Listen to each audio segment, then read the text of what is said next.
Դու ամեն դեպքում ես իշխանափոխությունը չեմ տեսնում ընտրությունների միջոցով մնացած բոլոր տեսակի իշխանափոխության եղանակներն ընդունելի են ու անհրաժեշտ են իմ կարծիքով, որովհետև մենք էլ ժամանակ չունենք, մեր ժամանակը արդեն վաղուց սպառվել է, ամեն րոպե գնում է ի վնաս Հայաստանի Հանրապետության։ Ապիկար իշխանությունները ամեն ինչ անում են Հայաստանի Հանրապետությունը վերջնականապես կործանելու համար։ Ես ասում եմ սա ամենայն պատասխանատվությամբ ու ամենայն վստահությամբ։ Ամեն դեպքում ես վստահեցնում եմ, որ խաղաղություն են ուզում բերել տարածաշրջան, Հայաստան, հավանական համարում է խաղաղությունը, իսկ եւ դրա այլընտրանքը որն է, եթե հավանական չեք համարում։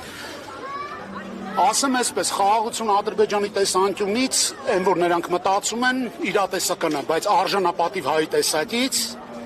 ելնելով սա խաղաղություն չի։ Ես չեմ կարծում, որ գտնվի մի հայ, որ այս ծնկաչոք վիճակում ինքը համարի, որ այս ամեն ինչը խաղաղություն է։ Խաղաղություն չկա, խաղաղություն չի եղել, խաղաղություն չի էլ լինի, մինչև ասում իմ պատկերացմամբ, ես այսպես եմ գտնում, մինչև Արցախը չվերադառնա Հայաստան։ Ամեն դեպքում ասում են խաղաղության այլընտրանքը պատերազմն է։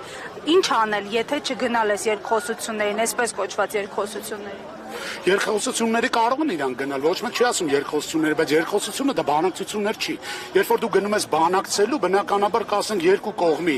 առաջարկված խնդիրներ ու հետո դրանից հետո կոմպրոմիսային լուծումներ։ Բայց այստեղ մենք տեսնում ենք, որ Ադրբեջանի կողմից կոմպրոմատները ամեն ինչ չասված արվում է։ Մեկը կա իշխանություններից, սկսած Նիկոլ Փաշինյանից դուրս եկած ամենավերջին падգամավորը, որ ասի Ադրբեջանի ինչ որ մի պահանջ իրանք չեն կատարել։ Նույնիսկ պահանջներ են կատարում իրանք, որը Ադրբեջանը ցանկություն չունի։ Այդ կարգի նվաստացած վիճակի մեջ են իրանք։ Ես ենթադրում եմ ինչի համար է այդ ամեն ինչը։ Այս կյանքում անվճար ոչինչ չի լինում։